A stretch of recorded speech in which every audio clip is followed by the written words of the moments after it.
ሰላም ጤና ይስጥልኝ ተመልካቾቻችን ከትግራይ ቴሌቪዥን የአማርኛ ቋንቋ ዜናዎቻችን ይዘን ቀርበናል። ከዜናዎቹ ጋር ማዕድ ኃይለም።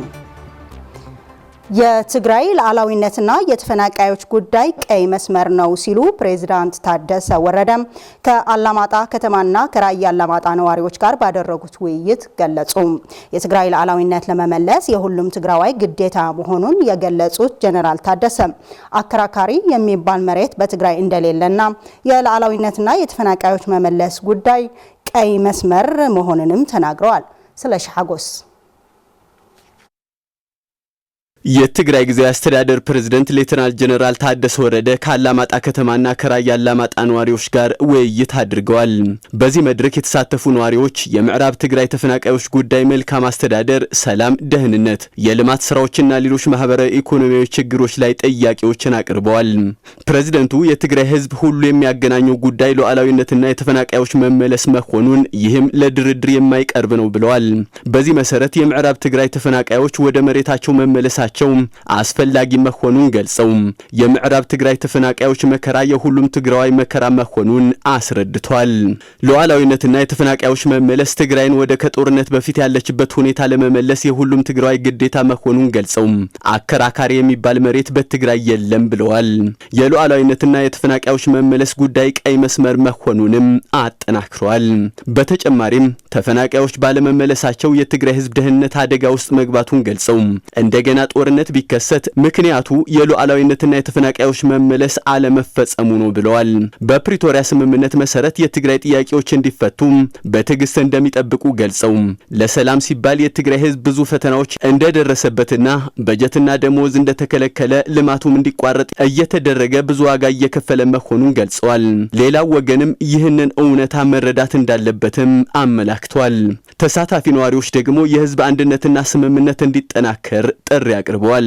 በህዝቡ ላይ የሚኖሩ ሌሎች ችግሮች እንደ መልካም አስተዳደር፣ ልማት፣ ሰላምና ሌሎች ወቅታዊ ጉዳዮች በመንግስትና ህዝብ ትብብር እንደሚፈቱ ገልጸው የህዝብ ኢኮኖሚያዊ እንቅስቃሴ ወደ ቀድሞ ሁኔታው እንዲመለስ በአንድነት መስራት እንደሚያስፈልግ ፕሬዝዳንት ታደሰ ወረደ አስገንዝበዋል። መሰረታዊ የትግራይ ችግሮችን ለመፍታት የውስጥ አቅም ማጠናከር ያስፈልጋል ሲሉ የደቡብ ዞን አስተዳዳሪ አቶ ዝናቡ ገብረመድህን ገለጹ። ባላማጣ ከተማ በተካሄደው የህዝብና የጊዜያዊ አስተዳደር ውይይት ላይ የተገኙት የደቡብ ትግራይ ዞን አስተዳዳሪ አቶ ዝናቡ ገብረመድህን የትግራይ መሰረታዊ ችግሮች የሚፈቱት የውስጥ አቅም በማጠናከርና እንደ ህዝብ በሚደረግ ዝግጅት መሆኑን ገልጸዋል። እንደ ትግራዋይ ሁል ጊዜ ተጨባጭ ስራ መስራት አለብን ያሉት አቶ ዝናቡ አጀንዳዎችን ልማት መሆን እንዳለበትና ሰብአዊና ተፈጥሯዊ ሀብቶቻችን ለጥቅም መዋል አለብን ብለዋል። እንደ ህዝብ ሁልጊዜ ጥንቃቄና ትኩረት አስፈላጊ መሆኑን ገልጸው እንደ ጊዜያዊ አስተዳደርም ህዝቡን ለማገልገል በቆራጥነት እንደሚሰሩ ገልጸዋል።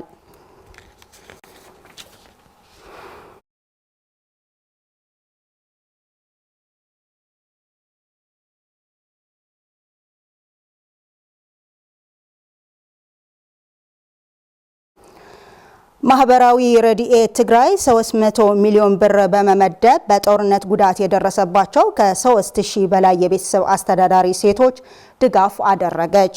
ከጦርነት በኋላ በቤታቸው ምንም ሀብት እንዳልነበራቸውና አሁን ያገኙት እድል በመጠቀም ኑሯቸውን እንደሚቀይሩ ድጋፍ የተደረገላቸው ሴቶች ገልጸዋል። ፍሬህይወት ተወልደመድህን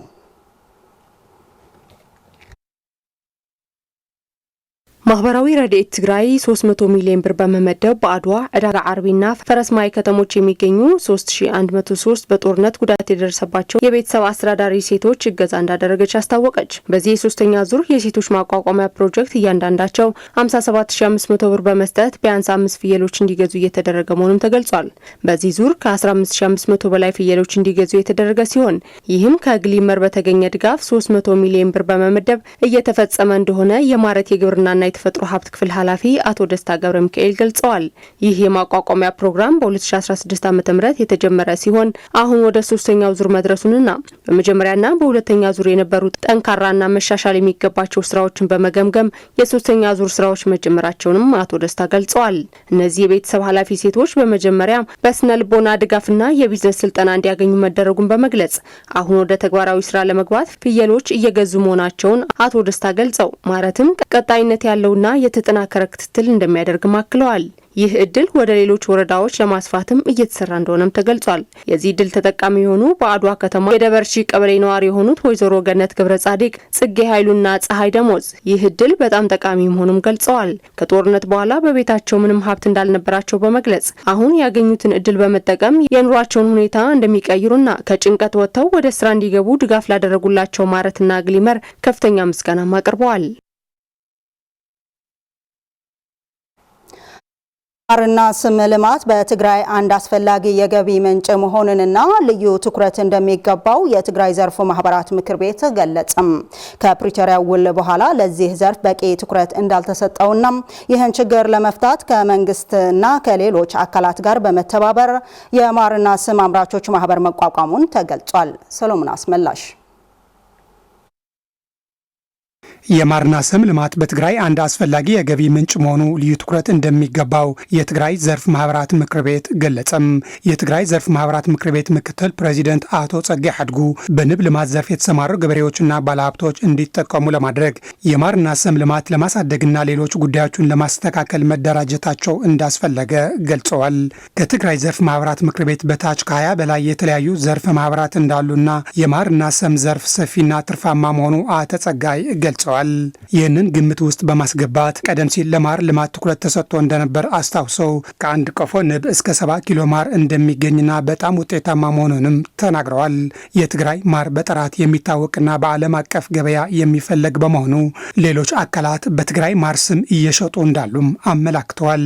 በ2013 ዓ.ም በትግራይ በተከሰተው ጄኖሳይዳዊ ጦርነት የማር ልማት ዘርፍ እንደ ሌሎቹ ዘርፎች ከባድ ጉዳት እንደደረሰበትና ኪሳራ እንዳጋጠመው የገለጹት ኃላፊው በዚህም ልማቱ ወደ ኋላ እንደተመለሰ አብራርተዋል። አቶ ጸጋይ እንደገለጹት ከፕሪቶሪያው የሰላም ስምምነት በኋላ ለዚህ ዘርፍ በቂ ትኩረት እንዳልተሰጠውና ይህንን ችግር ለመፍታት ከመንግስትና ከሌሎች አካላት ጋር በመተባበር ዘርፉን ለማሳደግ ዛሬ የማርና ስም አምራቾች ማህበር መቋቋሙን ድምጽ ወያኔ ዘግበዋል።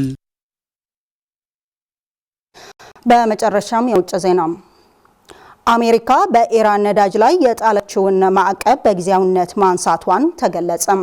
ይህ የአጭር ጊዜ ፍቃድ 140 ሚሊዮን በርሜል ነዳጅ ወደ ዓለም የኢነርጂ ገበያ እንዲገባ እንደሚደረግ ተገልጿል። ሰሎሞን አስመላሽ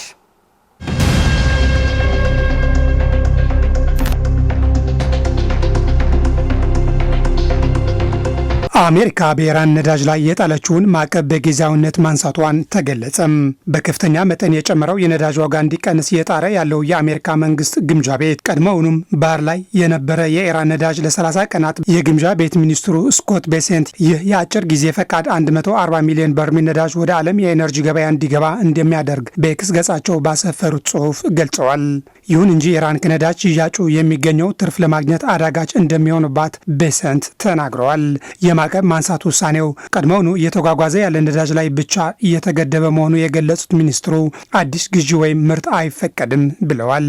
በመሰረቱ የነዳጅ ዋጋ ለመቀነስ የኢራን በርሜሎች በራሷ በቴህራን ላይ እንጠቀማለን በማለትም ጽፈዋል። የኢራን ጦርነት ከተጀመረ ወዲህ እንዲሁም ቴህራን በመካከለኛው ምስራቅ የሚገኙ የኤነርጂ መሰረተ ልማቶች ላይ ጥቃት ከፈጸመች በኋላ የነዳጅ ዋጋ በከፍተኛ መጠን ጨምረዋል። የብሬንት ድፍድፍ ነዳጅ አርብ ዕለት የ3 በመቶ ጭማሪ በማሳየት በበርሜል $113 ገብተዋል። ይህ ዋጋ ካለፈው ዓመት ጋር ሲነጻጸርም የ53 በመቶ ጭማሪ እንዳለው ተገልጸዋል። በሌላ ዜና የትራምፕ አስተዳደር ኢራን ውስጥ ሊደረግ ለሚችል የምድር ጦር ስምሪት ከፍተኛ ዝግጅት እያደረገ መሆኑ ተገለጸም። የአሜሪካ መከላከያ መስሪያ ቤት ፔንታጎን ባለስልጣናት የአገሪቱ እግረኛ ጦር ኢራን ውስጥ የሚሰማራበት መንገድ በተመለከተ ዝርዝር እቅድ ማዘጋጀታቸው በአሜሪካ የቢቢሲ አጋር የሆነው ሲቢኤስ ኒውስ ዘግበዋል። በሌላ በኩል በሺዎች የሚቆጠሩ የአሜሪካ ወታደሮችና 3 ተጨማሪ የጦር መርከቦች ወደ መካከለኛው ምስራቅ የተሰማሩ መሆኑ የዜና ወኪሎች አሶሺየትድ ፕሬስ እና ሮይተርስ ዘገባ አመላክተዋል። ሲቢኤስ ኒውስ በጉዳይ ላይ ገለጻ የተደረገላቸው ምንጮች ጠቅሶ ያወጣው ዘገባ እንደሚያሳየው ከፍተኛ የአሜሪካ የጦር አዛዦች መሪዎች ኢራን ውስጥ እግረኛ ወታደሮችን የማሰማራት አማራጭ በተመለከተ ዝግጅት ለማድረግ ጥያቄ አቅርበዋል። ምንጮች እንደገለጹት ትራምፕ በቀጠናው የምድር ጦር ማሰማራት በተመለከተ ያሰቡበት ነው። ፕሬዚዳንቱ በምን አይነት ሁኔታዎች ውስጥ እግረኛ ወታደሮች ሊጠቀሙ ይችላሉ የሚለው ግን ግልጽ እንዳልሆነ ዘገባው ያመላክታል። ትራምፕ ሐሙስ ዕለት በዋይት ሀውስ ከጋዜጠኞች ጋር በነበራቸው ቆይታ ግን ወታደሮችን ወደ የትም አላሰማራም ብለው ነበር። ፕሬዚደንቱ ይህንን ቢሉም ተጨማሪ የአሜሪካ ወታደሮች ወደ መካከለኛው ምስራቅ እየተጓዙ እንደሆነ አሶሺየትድ ፕሬስ እና ሮይተርስ ዘግበዋል። የኤፒ ዘገባ እንደሚያመላክተው ወደ መካከለኛው ምስራቅ የሚላኩት 3 ተጨማሪ የባህር ላይ ጥቃት ፈጻሚ የጦር መርከቦችና 2500 ወታደሮች ናቸው። የሚሰማሩት ወታደሮች ወደፊት ሊከናወን በሚችል ዘመቻ ላይ እገዛ ያደርጋሉ ተብሎ እንደሚጠበቅ የሮይተርስ ዘገባ ያሳያል። ተመልካቾቻችን ለሰዓቱ ያዝናቸው ዜናዎቻችን በዚህ አበቁ። በያላችሁበት ሰላም